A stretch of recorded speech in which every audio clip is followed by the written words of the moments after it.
Now, tonight's big debate, we're exploring the question, will the FE White Paper to be published by the Department for Education later in the year result in the, in quotes, nationalisation of FE colleges? I'm joined by Ian Pretty, who's the Chief Executive Officer of the CoLab Group, and Andy Westwood, who's Vice Dean for Social Responsibility at the Faculty of Humanities at the University of Manchester. Good evening to you, chaps.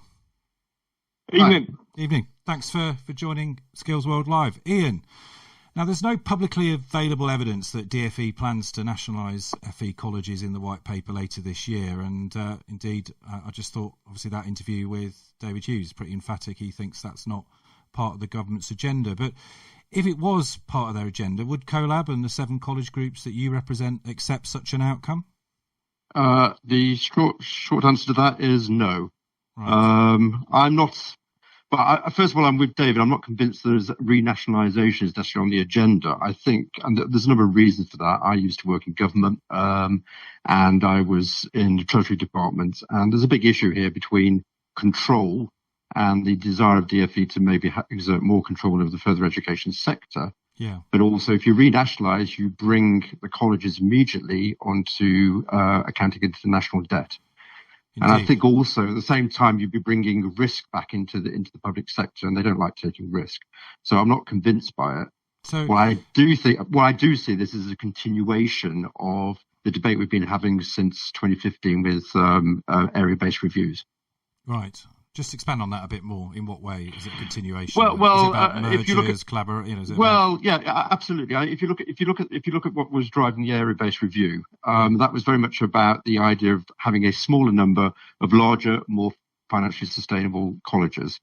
It didn't really work for a number of reasons, but it was kind of, to me, and I was new to the sector at the time, it was a sledgehammer trying to crack a nut. Simple as that. If I then followed through on that, we then went through the whole process of the insolvency regime, which we're now rumoured to hear is not so successful.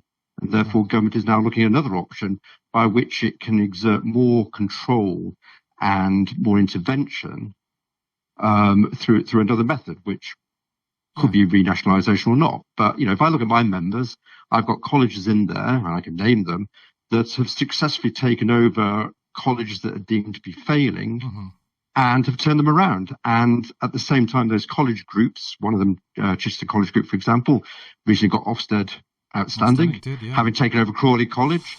Indeed. Bedford took over other colleges and maintained its good last year. So indeed, and what are you trying to sort out here? Yeah. What are we trying to solve here by changing the whole system again through effectively reversing 1992?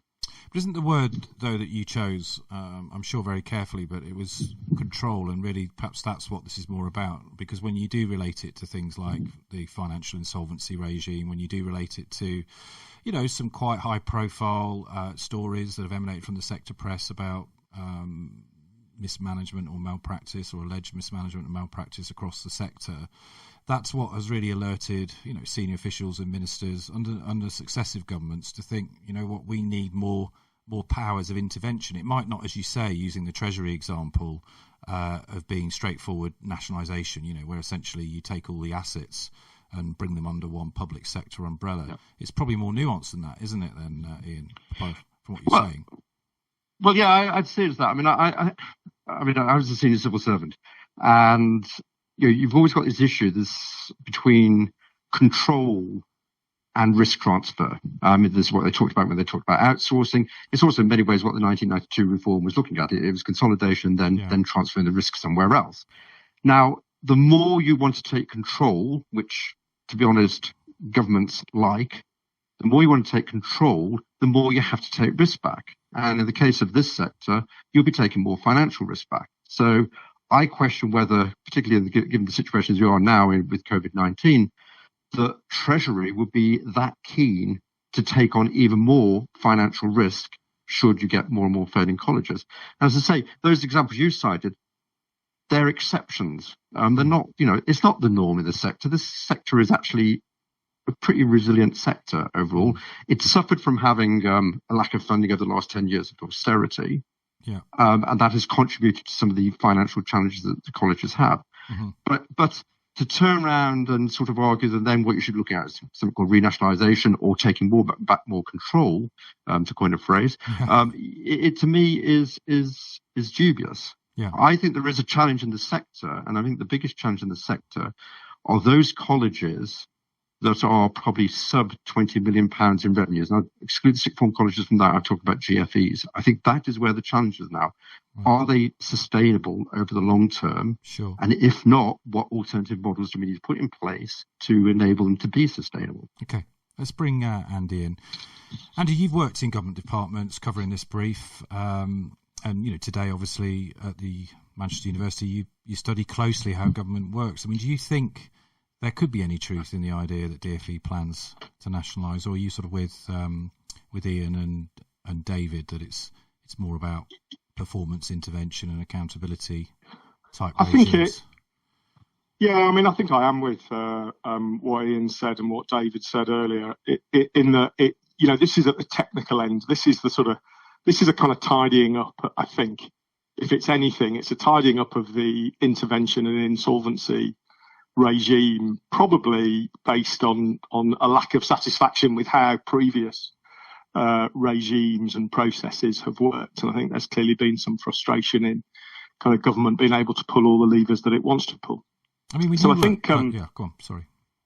But I'd just make the point that, this is essentially a different government to the one that drafted the legislation. This is a different government to the one that set up the insolvency regime. And it is a more activist government. I mean, clearly, COVID-19 has proved that it's prepared to dive feet first into the economy and into running things that you might not expect a Conservative government to want to run. But, even before the pandemic hit, with the sort of levelling up agenda, with some of its thinking that it did pretty much out loud during the election campaign and in the kind of, in the early months of Boris Johnson as PM, about the tertiary sector, about improving technical education. So I think basically what we're seeing here is a tidying up of some of the kind of technical end of how the system works, while the government is really making up its mind what it wants to achieve, not just with the FE sector, but with HE and essentially with the whole of kind of, the tertiary systems that that we know have several challenges before them at the moment. So I think kind of it's buying itself a bit of time to write some white papers and to think that through.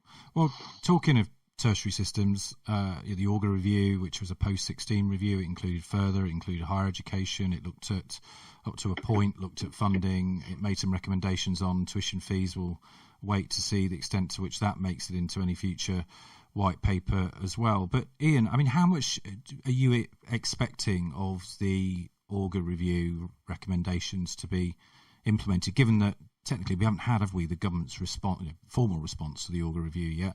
I'm assuming that will come in the expected white paper in the autumn. Well, I assume so or assume not. I mean, the challenge with the Auger review is that was under the May government, and we're now under the Johnson government. All right, so you think they might be? As you well know, yeah, governments succeed each other, and somehow things suddenly disappear without a trace. I think there is. I mean, what I find fascinating about the whole thing, if you take the Auger review, you also take what we're hearing rumours now from the universities that some of them want to go back into more traditional roles of teaching only and technical education. That all I just start to see is that this is a rolling back to 1992. We're suddenly creating, dare I say it, polytechnics. Yeah. But that said, we already have polytechnics. They're called colleges. We have colleges that are delivering high quality, higher education in vocational courses. We already have a sector that is delivering polytechnics. I think that the biggest challenge for me is all this is that the government loves organisational change. And it likes to move things around and say, well, we've done that and now we've got massive change. And that's not necessarily the case. I mean, one of the things I'm most concerned about, is, I think, and my members are concerned about, are things like the current commission on the College of the Future, right? Which seems to be influencing what government is doing, And yet there's no transparency in what they're talking about. And I know that my members, principals in my colleges, have hardly been consulted about what is in there. And yet they're the ones that are going to be most affected by it. Right. Now, if that is driving the change, then that should be open, it should be transparent, and they should be consulting senior people in these sectors to what the best way forward is. And that does then play into the Auger review. It does play into what we might do around, quote, a renationalisation of the sector. That's the debate we should be having. Sure. And yet we seem to be doing that without any consultation or engagement with the most senior people and the most experienced people in this sector. Yeah, I mean, as David Hughes, well, as I said to him, I'm keen to understand more as what Auger meant by a central coordinating mechanism. Andy, you're in higher education now, and obviously you would have read the Auger review. I think you've written about it as well. What's your take on the extent to which it will be fully implemented by a Boris Johnson-led Conservative government? Well, I think it's very unlikely to be fully implemented. I mean, Auger himself, he wrote in the FT last week, and even he said he didn't want to see it fully implemented. That was on the fees issue, though, wasn't it? That was on the fees, which was obviously the one element that got higher education and universities and vice chancellors very exercised. Sure. But I think I think some of the issues that Auger raised haven't gone away.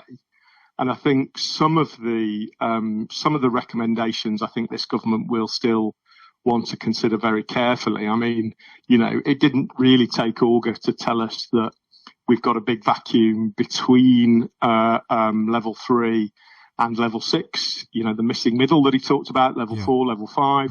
Mm-hmm. He's begun to, and the review began to look at applied research as a kind of an equivalent layer to that. Yeah. And so I think there are clearly agendas that Auger raised that this government, although it is a different one, will want to think about very deeply. And I think it's also quite clear that this government wants to see some quite significant change in both HE and FE. Mm-hmm. It's flown a few kites about possible mergers between the two sectors. But like with everything, this government was only in office for a few weeks before COVID-19 hit. So, it had barely got a budget out the door. So, there haven't been the kind of number of green papers or white papers that you might expect at this stage, a few months after an election. Well, it's been busy dealing with the crisis and spending £3 billion to try and bail out the private sector, which has obviously been an important thing to keep people off the dole queues, although the figures today don't look particularly positive, do they? No, that's right. That's right. But I think at some point, and they'll already be conscious of this politically, that they're going to have to start doing some serious work about the world that they want to come after COVID. Right. And I think kind of both FE and HE will form a big part of that agenda, just as it did, before the pandemic hit. So, again, going back to levelling up, about going back to a kind of post-Brexit kind of global future.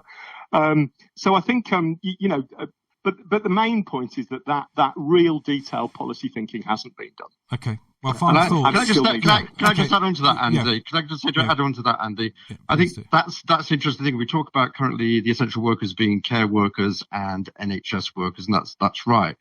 But in terms of the economic recovery, given we have a chancellor today who has said we're going to enter one of the deepest recessions ever, or the deepest recession ever, which is tantamount to saying we're going to a depression, the essential workers are actually going to be the ones that are going to be able to retool the economy. That is the FE sector. That is the HE sector. Andy, final word to you then. It doesn't have to be an either or, does it, between FE and HE? How do we get both sectors working together? I don't think it is. I don't think it's an either or. I think you could add in a third element to that, which is around R&D, which I don't think is just a university agenda. It's about applied research, and FE has just as big a role to play in that as HE does. But I think the kind of the biggest kind of challenge remains that kind of middle layer, if you like, that compared to other countries.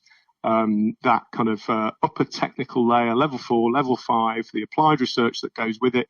This is something that institutes of technology could potentially fill, but they're a very, very long way from that place. Equally, FE and HE could work together to fill it. And I think, that I think is where the most interesting stuff will actually take place. Andy Westwood, Vice Dean Social Responsibility at University of Manchester, and Ian Pretty, Chief Executive of the CoLab Group. Thanks very much indeed for joining us this evening.